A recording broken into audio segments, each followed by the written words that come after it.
la hermana Flor se acercó a mí y me preguntó si podía dar testimonio de lo que ha hecho Cristo en mí. Y a manera de chascarrillo o de broma le dije pues que mi testimonio es tan pequeño que no creo que impacte, porque traigo arrastrando cierto adoctrinamiento donde el testimonio debe ser tan poderoso, tan impactante que cambie vidas. Y realmente no es mi testimonio que cambia vidas, solo el poder y la gracia de Dios es la que transforma las vidas. Así que aquí les va mi testimonio. La primera parte dice: mi vida antes de Cristo.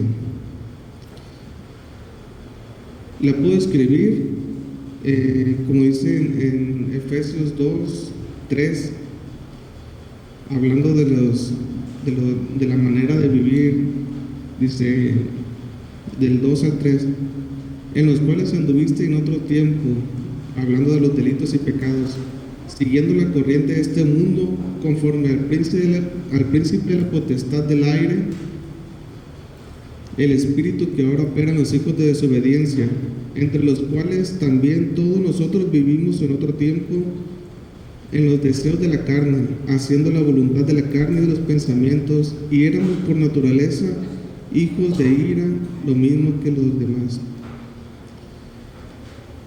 Para serles sinceros, hermanos, yo antes me consideraba un buen ejemplo. Y me consideraba así porque muchos me usaban, muchas vecinas, muchas personas me usaban y decían: oye, a sus hijos le decían: sé como el Pedro, mira qué obediente es, mira qué bien se porta, qué educado. Y eso creó en mí cierta vanagloria, que es lo que platicamos los varones la otra vez. A veces uno no lo hace con la intención de ser visto, pero el hecho de que a veces te reconozcan tanto, crean eso, al menos en mi corazón, creo esa vanagloria. Entonces, yo me creía un ejemplo de ciudadano a mi corta edad, pero la realidad de las cosas es que, como se podría decir, por debajo del agua, yo hice y deshice. Hice muchas cosas de las que me avergonzaría compartir con ustedes, hermanos. Y aún así, como lo dice en Efesios 2:1, y Él me dio vida cuando estaba muerto en mis delitos y pecados.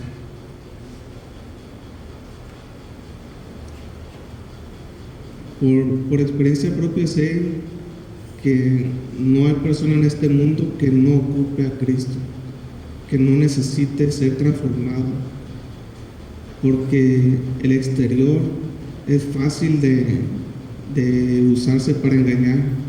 La apariencia, el comportamiento y la educación nos ayudan a hacer creer a todos que tenemos buenas vidas, somos correctos, estamos bien. Pero la realidad, si nos escudriñamos en nosotros mismos y somos honestos, la verdad es que estamos podridos. Estamos, como dice la Biblia, muertos.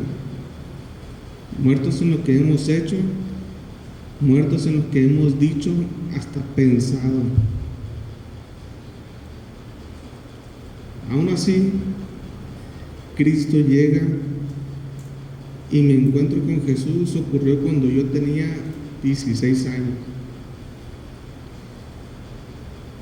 En una célula se me habló de Cristo, de un Cristo que yo ya creía conocer. Yo fui católico, pero para serles sincero, no como un católico promedio. Yo leía la Biblia, la medio estudiaba según mi intelecto. Pero cuando se me fue explicado, conforme a la misma palabra de Dios, quién es Cristo, qué hizo por mí, quién soy yo, se me cayó la venda de los ojos y dije, la verdad es que estoy muy mal.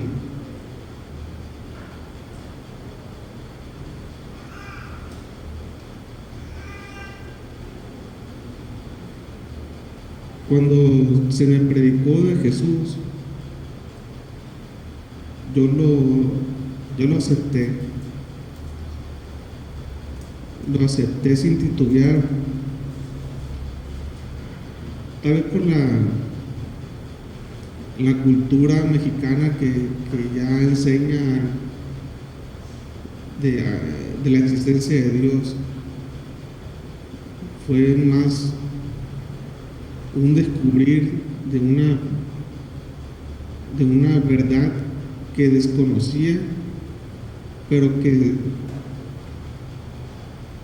sabía que necesitaba dentro de mí. Jesús vino a cambiar en mí lo que yo no sabía que necesitaba ser cambiado, lo que yo creía que estaba haciendo bien.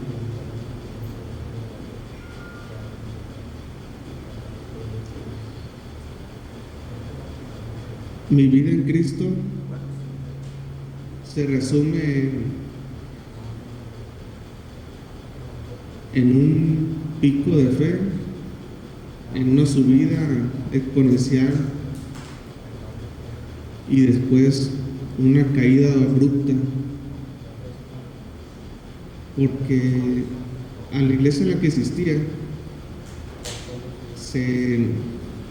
se puede decir que se enseñaba mucho acerca de la apariencia, del comportamiento del cristiano. Entonces uno vivía de lo mismo que vivía en el mundo, de apariencia, decir ciertas palabras, expresarte, decir gloria a Dios en los momentos correctos o amén, ya te hacía un buen cristiano. Pero en la intimidad volvía a pecar, volvía a fallarle a Dios, aún conociéndolo ya. Y eso provocó en mí que esa caída en picada que les menciono, de ahí fui subiendo y bajando, pero más hacia abajo, hasta el punto en que me enfrié totalmente y decidí alejarme de la iglesia y pues según yo de Dios, porque me di cuenta que uno no se puede alejar de Dios.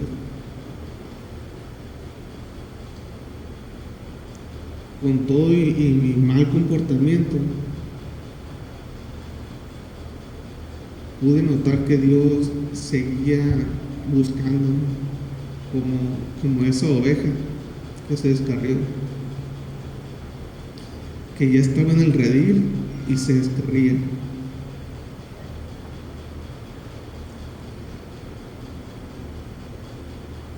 Volví, o más bien Dios me volvió a su redil y volví a congregarme, volví a estudiar de nuevo la palabra de Dios. Y en la iglesia en la que me congregaba empecé a notar ciertas enseñanzas, cierta conducta que, viéndolas a la luz de la palabra, me di cuenta de que no estaba bien, no estaba compaginado con lo que se enseñaba. Fue mi papá, el que muchos conocen aquí, que empezó a venir a esta iglesia por la misma razón. No se sentía a gusto con la enseñanza. Incluso él tenía un cargo de líder de célula y enseñaba otras cosas que no enseñaba en la iglesia, no se enseñaba en la iglesia, hasta el punto en el que dijo: ¿qué estoy haciendo? ¿Por qué estoy contradiciendo lo que se enseña en la iglesia? O tengo que decidir. Entonces él decidió venirse a buscar una iglesia bautista en particular porque tanto él como yo empezamos a escuchar predicaciones de pastores que notamos que eran muy bíblicas, que estaban muy fuertes y tenían un factor común que todos eran bautistas. Esa es la razón por la que mi papá buscó una iglesia bautista y nos insistía en que viniéramos. Un día le dije a mi esposa, vamos a ver qué él enseña, vamos a ver qué tal, no nos quita nada un domingo. Y venimos a congregarnos y me sorprendió la enseñanza bíblica que nos está compartiendo nuestro pastor. Y todo fue a la luz de la palabra y me di cuenta, aquí es. Y aquí estamos, con fallas, con tropiezos, pero sabiendo firmemente que Dios no me suelta, así como sé que no lo suelta a ustedes. Tiene profunda paciencia, eterna misericordia con cada uno de nosotros y un amor inagotable, sin olvidar que también es justo. Es justo y es santo. Nunca debemos de poner por encima el amor de Dios o la santidad de Dios, porque una está abrazada a la otra. Sé que mi testimonio es corto, hermano, pero si a alguien le sirvió, gloria a Dios. Y se me pidió que invitara a otra persona a dar un testimonio. Y antes de pensar en quién, me mandaron un mensaje parece, pero busco y parece que no vino hoy. Pero me comentó una hermana que quería dar testimonio el próximo domingo, que es Atenas, hija de la hermana Dali. Entonces a ella le hago la invitación, aunque no está. Dios lo bendiga, hermano.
Muy buenos días, mis hermanos. Vamos a adorar, ¿verdad? Vamos a cantar y exaltar el nombre de nuestro Dios. Romanos 12:1, mis hermanos. Así que, hermanos, os ruego, por las misericordias de Dios, que presentéis vuestros cuerpos en sacrificio vivo, santo, agradable a Dios, que es vuestro culto racional. Bueno, en los capítulos anteriores a esto, ¿verdad?, encontramos a Pablo enseñando acerca de la grandeza de la misericordia de Dios. Primera de Samuel 15:22 dice: y Samuel dijo: ¿se complace Jehová tanto en los holocaustos y víctimas como en que se obedezcan a las palabras de Jehová? Ciertamente el obedecer es mejor que los sacrificios, y el prestar atención que la grosura de los carneros. Mis hermanos, volviendo al pasaje donde Pablo, ¿verdad?, nos habla, nos insta, nos exhorta, ¿verdad?, a presentarnos en nuestros cuerpos en sacrificio vivo a Él, ¿verdad? Él nos está enseñando, ¿verdad?, la manera correcta para retribuir o la respuesta correcta en retribución a la misericordia de Dios, que es rindiendo nuestra vida completamente a Él.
Lucas 11:13 dice: pues si vosotros, siendo malos, sabéis dar buenas dádivas a vuestros hijos, ¿cuánto más vuestro Padre Celestial dará el Espíritu Santo a los que se lo pidan?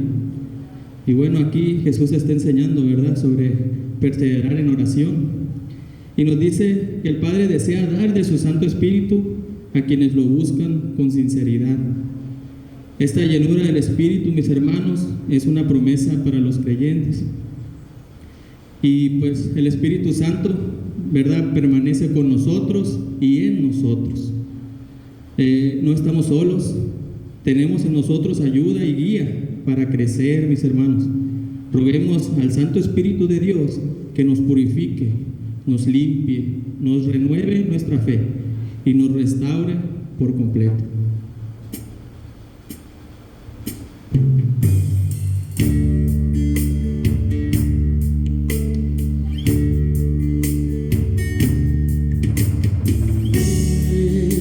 Espíritu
José Ramón. Estos dos hermanos son mi brazo derecho. Son los diáconos que la iglesia, ¿verdad?, por voluntad de Dios ha puesto aquí. Y recordarles también, sin hacerlos sentir mal, en junio viene su examen. Porque si recuerdan, quedamos a inicio de año que iban a hacer, ¿verdad?, un examen para ser diáconos ordenados.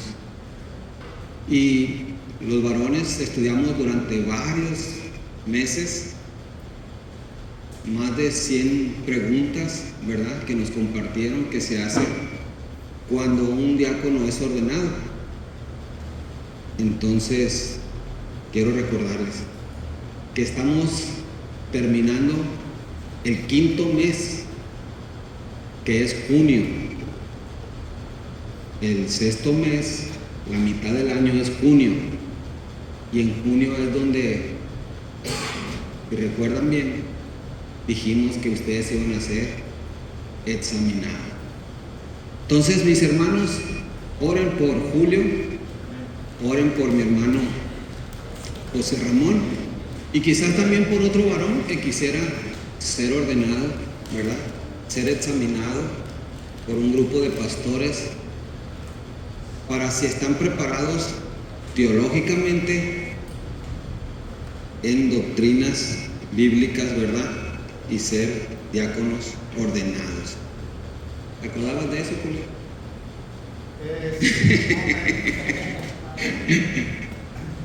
Dice, sí me acordaba.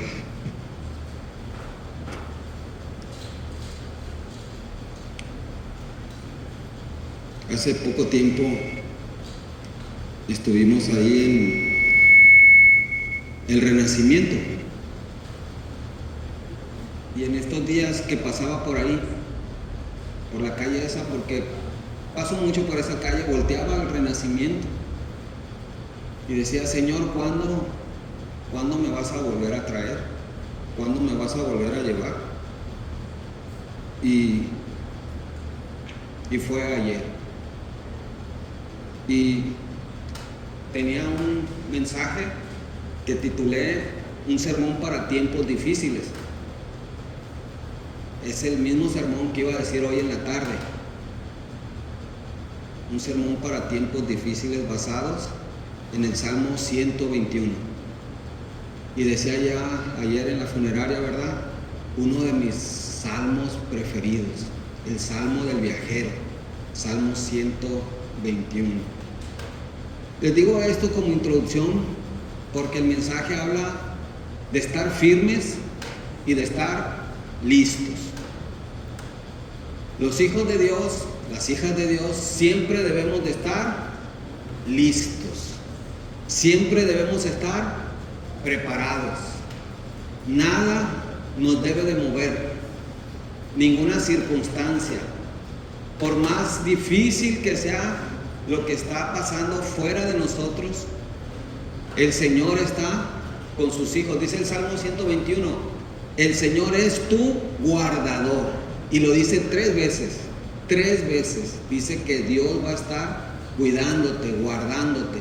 Y Él va a cuidar tu entrada y tu salida. ¿Tu entrada y tu salida a qué? A los viajes, cuando viajas. Pero también en la vida tenemos viajes como el matrimonio. Un día el matrimonio va a tener una salida.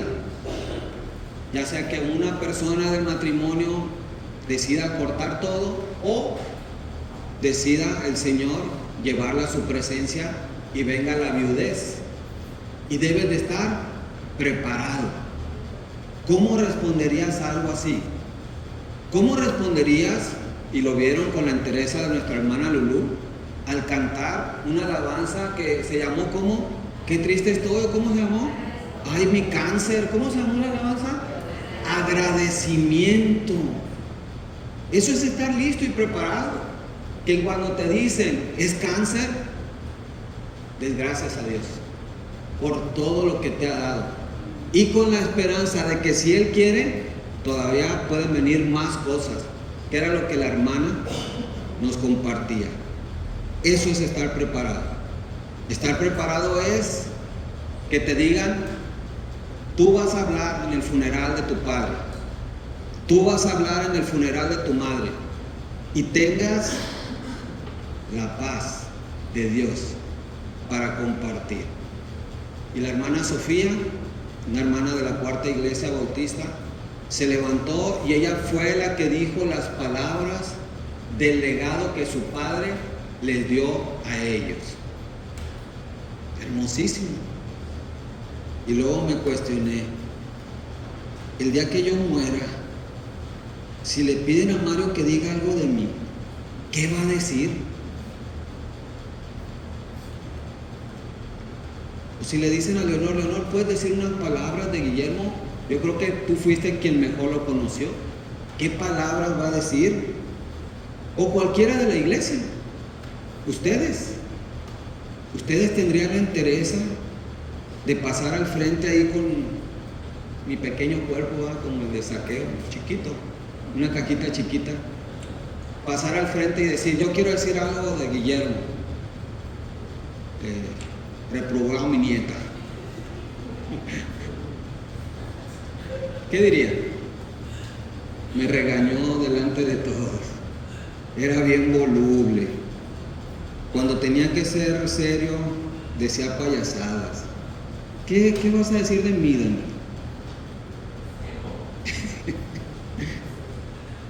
Y siempre debemos de estar listos, porque puede ser que la próxima vez que vaya al renacimiento yo no vaya a compartir la palabra, sino vaya ya a esa graduación.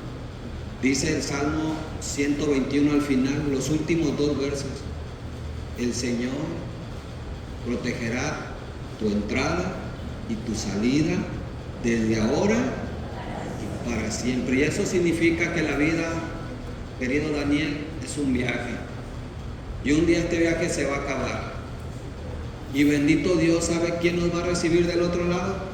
El Señor Jesús. Los que creemos no tenemos ningún empacho con la muerte. La muerte a los hijos de Dios, lo único que hace, ¿sabe qué es? Llevarnos a Jesús. El problema y la gran tragedia de la vida es no morir, sino morir sin Cristo. Y si tú estás aquí en este lugar, ¿dónde va a ir tu alma cuando mueras? ¿Quién te va a recibir? Les decía en el funeral, ¿qué prefieres? ¿Una mansión o un sepulcro? Porque eso tú lo decides. Pues ya estoy repitiendo el sermón de ayer, ¿verdad? El emperador romano Juliano, también conocido como el apóstata, o sea, el que niega la fe, por sus notables esfuerzos para hacer proliferar el paganismo en Roma, tenía un ayudante que era cristiano. Fíjate, este hombre maligno tenía un ayudante, un joven, y era cristiano. Un día, burlándose de él, el emperador Juliano le preguntó, tú que eres tan amigo de Jesús, dime, ¿sabes qué está haciendo Jesús hoy? El muchacho vio al emperador y sabía que la respuesta podía cortarle la cabeza. Él era el emperador. Viendo al emperador a los ojos, le dijo, Señor, siendo que Jesús era carpintero, bien pudiera estar construyendo en este momento mansiones para los fieles y una tumba para ti. Eso le dijo al emperador. Y ese mismo día, antes de que el sol cayera, se pusiera, Juliano el emperador cayó herido en una batalla contra los persas. Mientras yacía moribundo, tomó un puñado del polvo que contenía su propia sangre y, lanzando sus últimas palabras, miró al cielo diciendo estas palabras: has ganado, Daniel. ¿Y tú? ¿Qué vas a tener al morir? ¿Una mansión o un sepulcro? Juan 14. No se turbe vuestro corazón, ni tengas miedo. En la casa de mi Padre una mansión hay. Voy pues a preparar un lugar para que donde yo esté, vosotros también estéis. Y sabéis bien el camino, le dijo el Tomás, el dubitativo, el que siempre dudaba, como muchos que están aquí, que no saben qué va a pasar con su alma al morir. Señor, no sabemos a dónde vas y no sabemos el camino. Jesús le dijo: yo soy el camino, yo soy la verdad y yo soy la vida. No creo que a mi familia se le olvide citar ese pasaje de mi muerte, pero si por alguna razón se les olvida, por favor recuérdenselo. Juan 14. Toca mi corazón siempre. ¿Tienes temor a la muerte?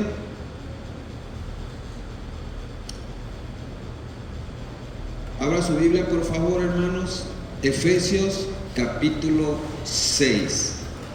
Próximo domingo, gracias al Señor, si Él permite, vamos a terminar esta carta hermosa, la carta de la iglesia, eclesiología, en la teología sistemática, el estudio de la iglesia. Y vamos a ver la armadura de Dios. Antes de eso, quiero decirle por favor este anuncio: hoy a las 6 de la tarde aquí van a venir las iglesias bautistas, porque tenemos un culto unido de iglesias a las 6. El próximo domingo tenemos el final del libro Los 10 Mandamientos. Aquí traigo los que quieran, ¿verdad?, asistir. El último mandamiento: constituirás un equipo ganador.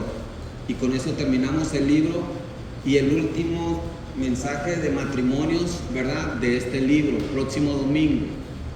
Y el mensaje 14 se titula: vístete con la armadura de Dios. Repitan conmigo: vístete con la armadura de Dios. Vístete con la armadura de Dios. No olvido y les recuerdo que seguimos orando. Allá al fondo está William, y ustedes me han escuchado durante varios domingos que oramos por Jesús Plazola, el papá de William. Oramos también, ¿verdad?, por Manuel, esposo de Alejandra Castillo, por nuestra hermana Noemí Tobar, por nuestra hermana Eva, por nuestra hermana Lulú, por nuestra hermana Guadalupe, mamá de Fernando, por Gloria Rodríguez, por la hermana Alma y Marta, por Cuauhtémoc Peña. Estamos orando por esas necesidades que sabemos y ellos nos han compartido por lo que pasa. Sigamos orando. Vístete con la armadura de Dios. ¿Y por qué el título de ese mensaje? Todos le ponen la armadura de Dios, pero yo agregué vístete. ¿Por qué? Porque Efesios 6, versículo 11 dice la palabra en la Nueva Biblia Viva. Esta versión de la Biblia dice así: vístanse de toda la armadura que Dios les ha dado. Los dones no nos da Dios, y no nos da como Él quiere y a quien quiere. Por eso usted no puede decirle a un hermano: yo quiero que tú seas pastor, porque el don de pastor, aparte que es un llamado, ese don lo da Dios. Tampoco un hombre puede decir: yo quiero ser pastor. Bueno, sí puede, pero no es correcto, porque los dones, ¿quién los da? Dios. Entonces, si a ese hermano le dio ese don, fue porque Dios lo quiso. A ti no te dio, a ti te dio otros.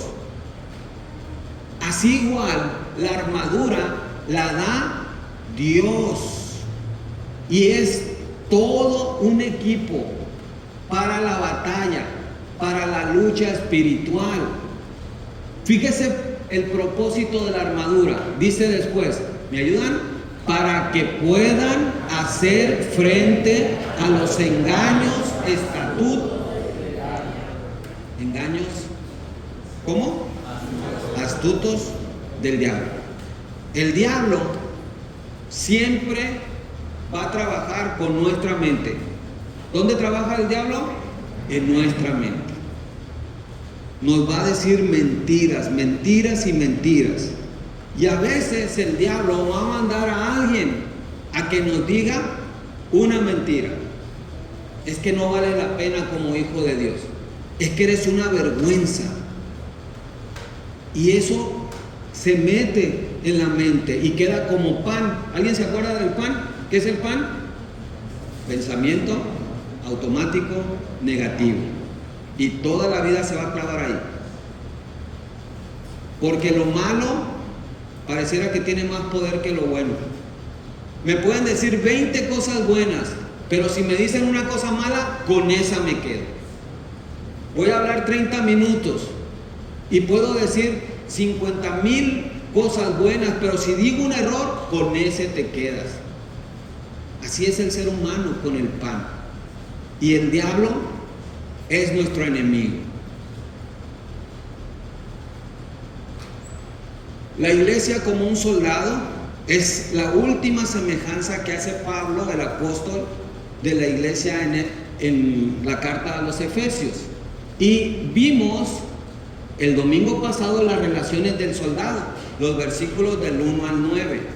Antes de que un hombre sea soldado, fue hijo.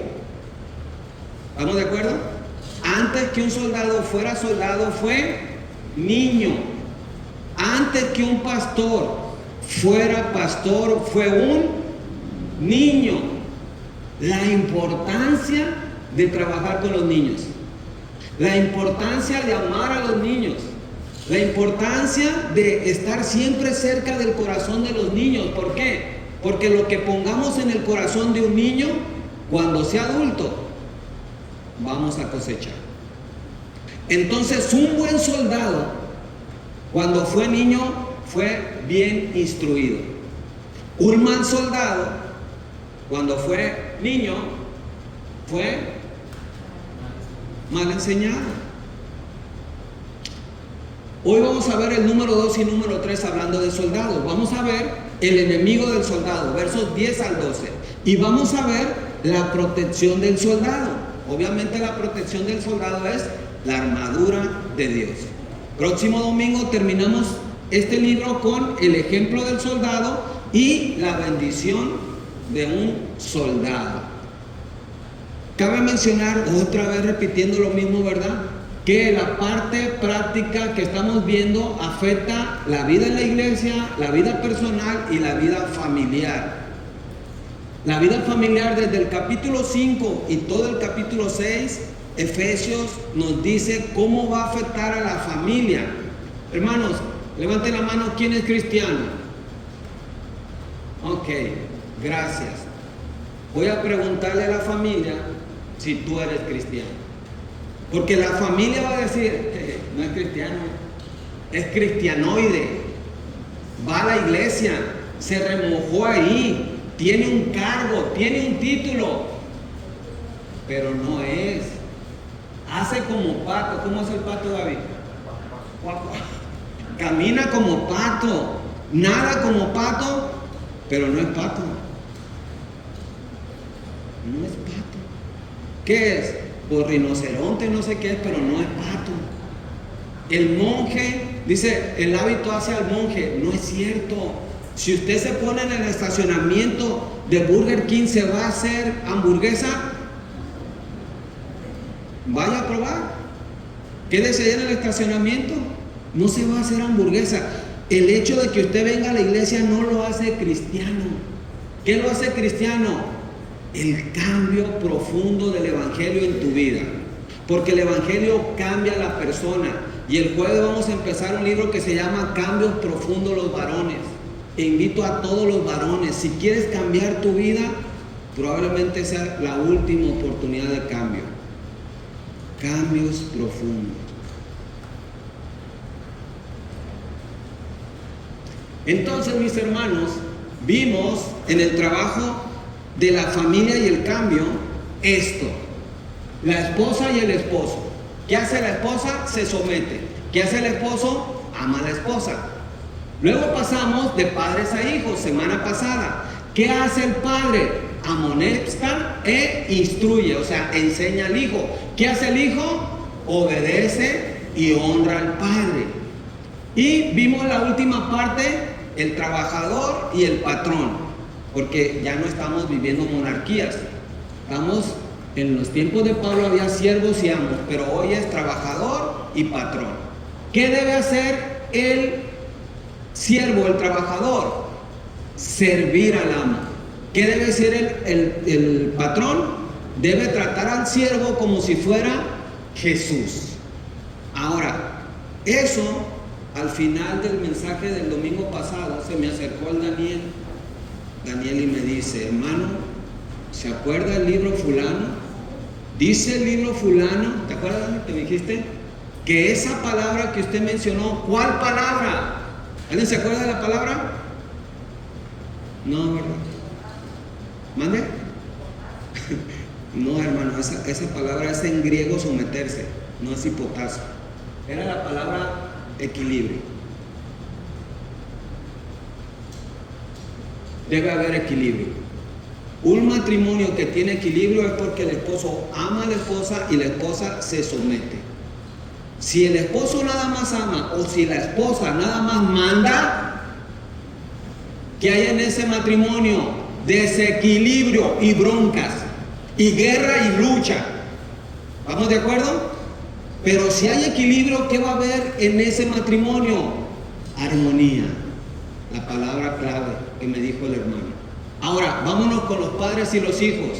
Si el papá enseña con amor y si el hijo respeta al padre, ¿qué va a haber en esa relación padre-hijo? Armonía. Pero si el papá es un déspota, que golpea al hijo, que lo ignora, que lo hace enojar, o el hijo no respeta al papá, ¿qué hay en esa relación padre-hijo?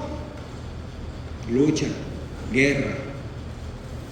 Y por último, en el trabajo. Y vamos a poner este trabajo. Yo soy el siervo. Ustedes son los amos. O al revés, si quieres, no hay problema. Ustedes son los siervos, yo soy el amo. ¿Qué debe haber en nuestra relación iglesia-pastor? ¿Qué debe haber? Equilibrio. Para que haya armonía. Para que vengas y te sientas bien a gusto aquí. ¿Y sabes qué? Yo venga y me sienta bien a gusto también aquí. ¿Quién se siente a gusto aquí? Yo me siento, no sé cómo te sientas tú, pero yo me siento bien a todo dar, con mucha armonía. Pero si aquí tú quisieras mandarme, tú no me respetaras o yo lo hiciera, ¿qué vamos a encontrar aquí? Desequilibrio. ¿Y qué va a pasar? Ya no voy a querer venir. Me voy a ir mejor a la segunda, a la tercera, a la cuarta, a la quinta, voy a ver a dónde me voy. Es más, hasta con los testigos de Jehová me voy. Ah, no, con eso no. Pero la armonía nace del equilibrio, del respeto, del no querer estar por encima de. ¿Estamos de acuerdo? Lleva eso a tu vida y vas a tener felicidad. Pero si alguien quiere estar por encima del otro, se acaba la armonía y no hay. Qué hermosa la palabra, ¿verdad? Qué sabia la palabra. Y quiero enfatizar hoy, porque creo que quedé pendiente el domingo pasado en cuanto a los hijos. Me topé con ese cuadro y se los comparto. ¿Cuál es el rol del hijo? Levanten la mano todos los que son hijos. ¿Eres hijo, Daniel? ¿Eres hijo, hermano? ¿Eres hijo, Gabriel? ¿Está tu jefa? ¿Eres hijo? Yo soy hijo todavía. Ayer la hermana que se levantó a compartir la palabra ahí de su papá, quien dijo las palabras, se convirtió en huérfana, ya no en hija. ¿Cuál es el rol del hijo? Número 1, obedecer. ¿Obedeces a tus padres? Número 2, honra. ¿Honras a tu padre? Aunque no estés de acuerdo con lo que te diga, pero por ser tu padre, ¿le obedeces? ¿Aprendes de tu papá? Y sobre todo, ¿estás agradecido? ¿Alguien está agradecido por su padre, por su madre? Quiero decirles que, bueno, mejor no les digo. es balconear a mi madre y creo que no es correcto. Eso es entre yo y el Señor y yo. Ahora, Efesios 6.1 dice, fíjate esta versión como dice, Efesios 6.1: hijos, obedezcan a sus padres, fíjate lo que dice, porque ustedes pertenecen al Señor. Ojo con eso. La gente que está allá afuera, que no es creyente, el hijo no va a respetar al padre. Este mandato, ¿para quién es? Para los hijos que pertenecen a la familia de Dios. ¿A quién se le puede exigir que un hijo respete a su papá? Al hijo que sea creyente, al hijo de una familia creyente. Pero de alguien que está afuera, que no es creyente, ellos no lo van a hacer, hermano. Ustedes lo saben, ustedes lo han visto, ustedes conocen los vecinos, y yo 30 años conociendo familias de preparatorianos donde los hijos no respetaban a sus padres. Este mandato es para los hijos cristianos. No lo podemos aplicar para los no cristianos. Punto número 1, nada más son 2 puntos en el mensaje.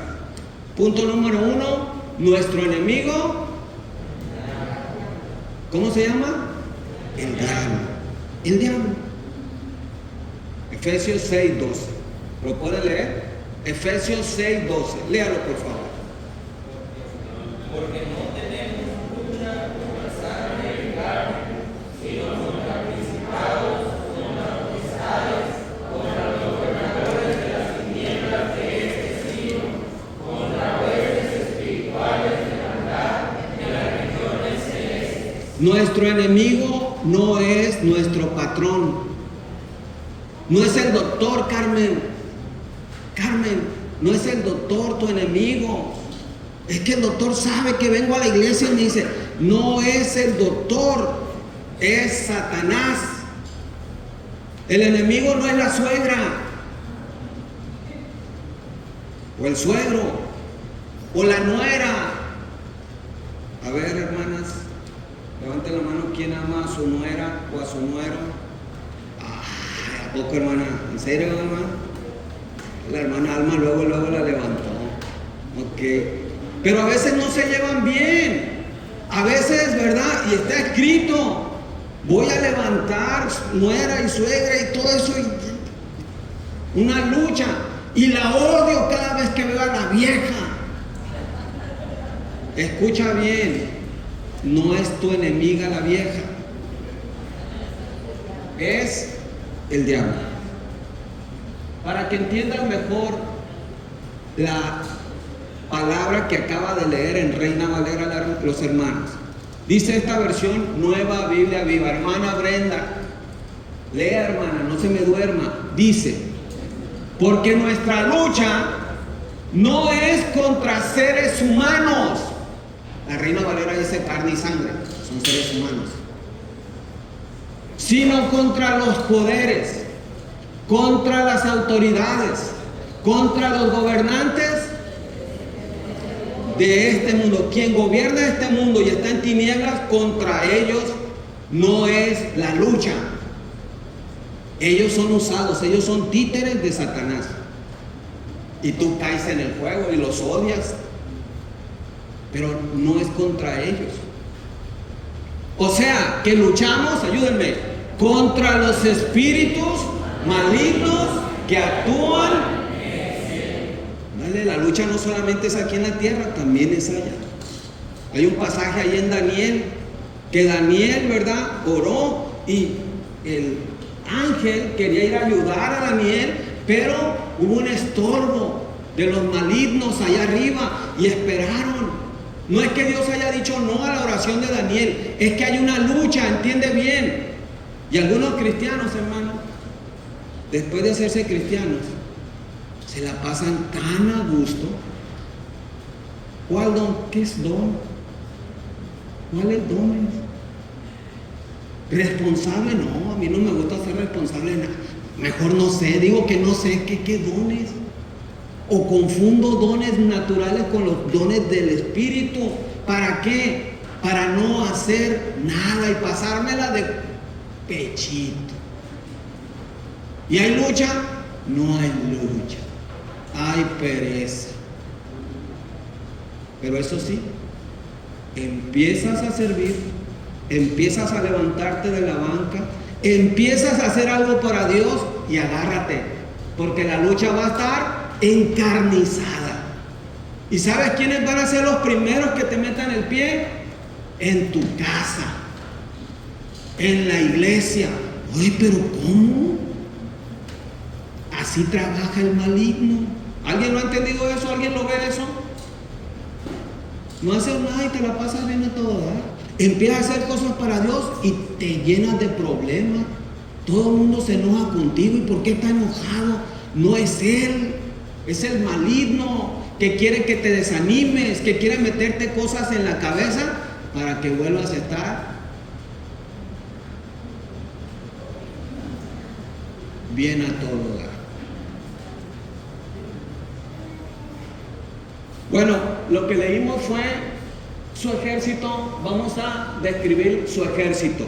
Dice la Reina Valera: el ejército de Satanás, número 1, principados. ¿Me ayudan a leer principados?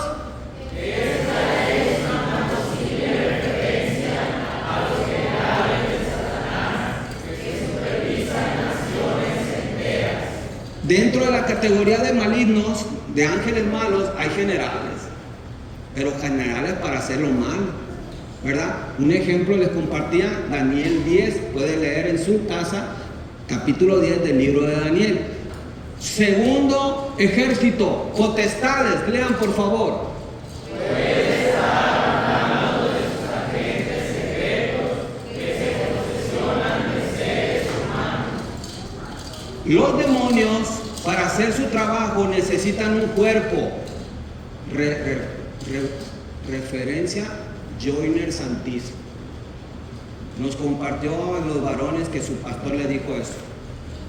Un demonio necesita un cuerpo. ¿Se acuerdan que Jesús le dio permiso a los demonios del Gadareno que se fueran a dónde? A los puercos. Necesitan un cuerpo para hacer sus cosas negativas. Pero si no es de un animal, va a ser de una persona. Cuídate que no entre a ti un demonio, que no te domine un demonio, que no tengas un espíritu de demonio. A María Magdalena le sacó ¿cuántos demonios Jesús? 7. Y en Deuteronomio vemos, ¿se acuerda, hermana Reina? Los espíritus. La queja. ¿A alguien le gusta quejarse? ¿A alguien le gusta ver fallas? ¿A alguien le gusta hablar mucho y no hacer nada? Todos esos son demonios que se meten en las personas y son, y ahí está. La lujuria es un demonio. Desnudas con los ojos a la gente, es un demonio. Y eso se llaman potestades. Número 3, gobernadores de las tinieblas. ¿Quiénes son?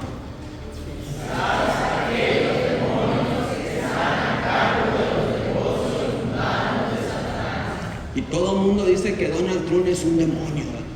Es decir, ¡ay, el demonio! 4, huestes espirituales. Aquellos demonios encargados. ¿Se acuerdan que Jesús dijo que se iban a disfrazar como ángel de luz, pero que son perversos? No hagan caso a todo líder religioso. Cuidado. Vámonos. Las tácticas. Hermano Chava, dígame a usted, por favor, en su conocimiento, ¿qué es una táctica?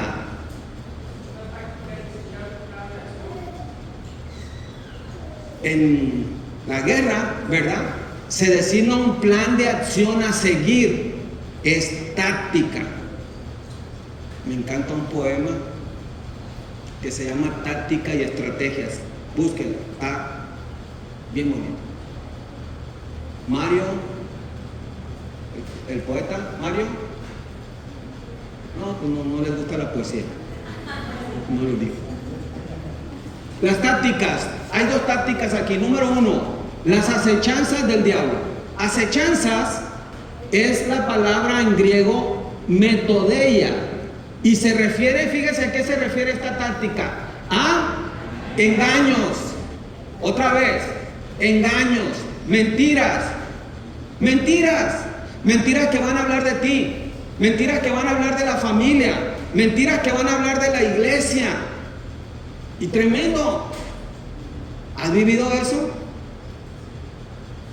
Un pastor amigo, ahora en la convención nacional, dijo otro hermano: es que el pastor fulano, no voy a decir el nombre, el pastor fulano está lleno de problemas en su convención regional allá en Sinaloa. Estaba allá el presidente de la convención de Sinaloa, que viene en la tarde hoy, se llama Víctor. Y le preguntaron: oye Víctor, ¿es cierto que el pastor tiene problemas con todos los de Sinaloa? Ninguno, dice. Ninguno.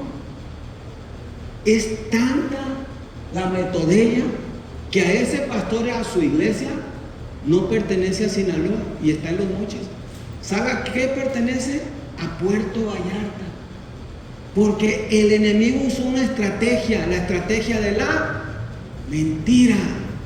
Mentira contra una iglesia, mentira contra un pastor, mentira contra una familia, mentira contra tu vida.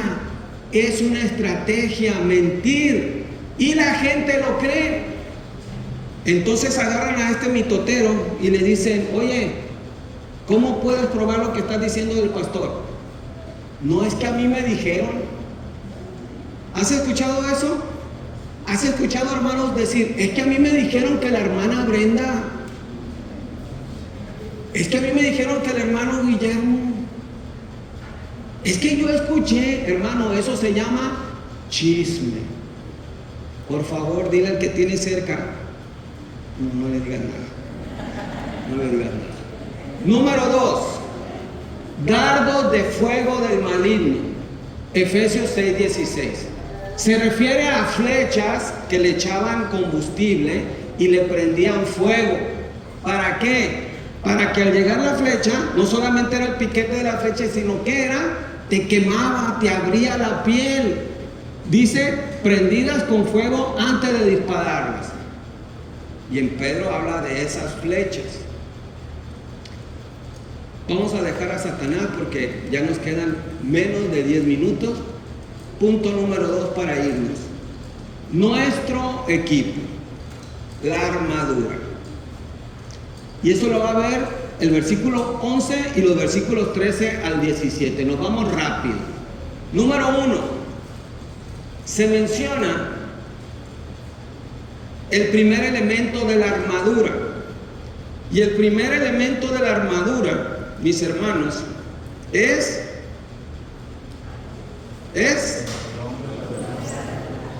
pero ¿cómo dice la Reina Valera? La Reina Valera está medio rara. ¿Cómo dice la Reina Valera?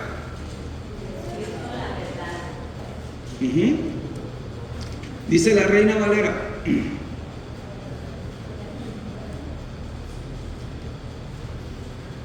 estad pues firmes, ahí está, firmes, ceñidos vuestros lomos con la verdad. Ceñidos vuestros lomos.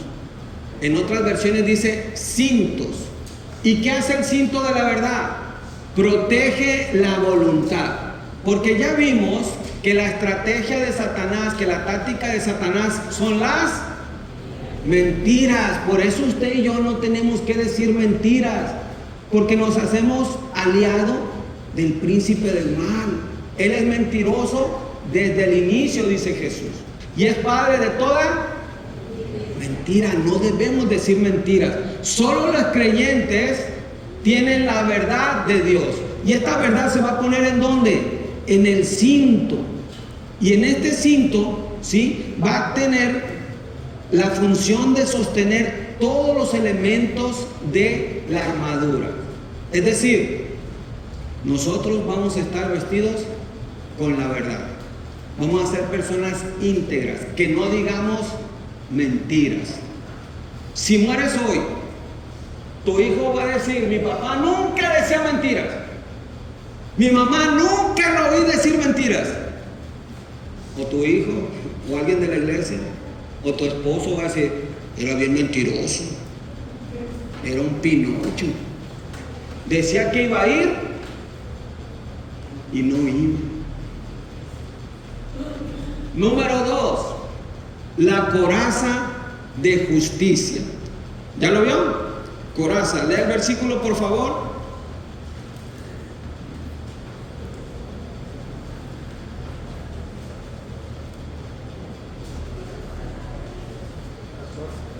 Hermanos, estamos en Efesios,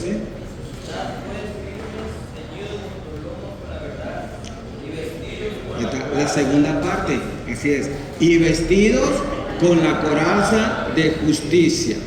Esto habla de actos justos practicados por el creyente. La coraza se usaba para proteger, ¿qué cosa?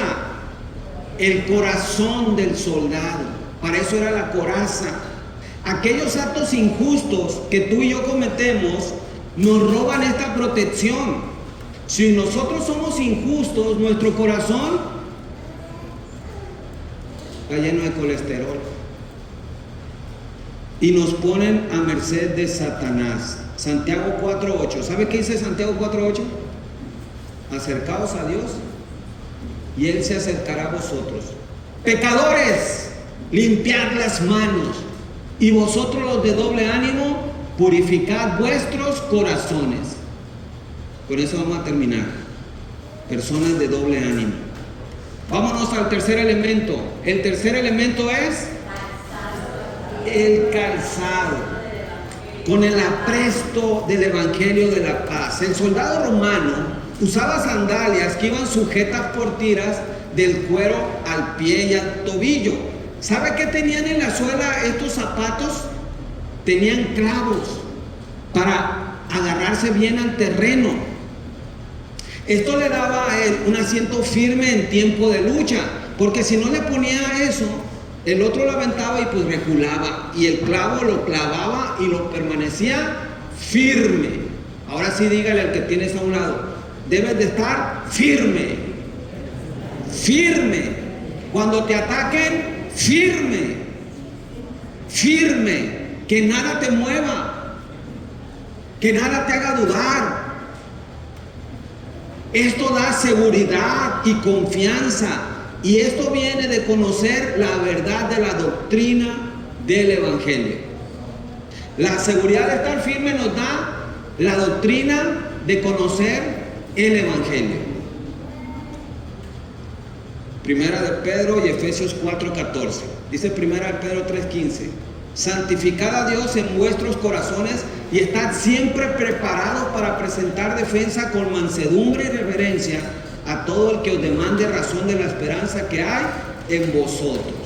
Vamos terminando. El escudo de la fe. Fíjese el escudo. El escudo medía 1 metro 20 y tantos centímetros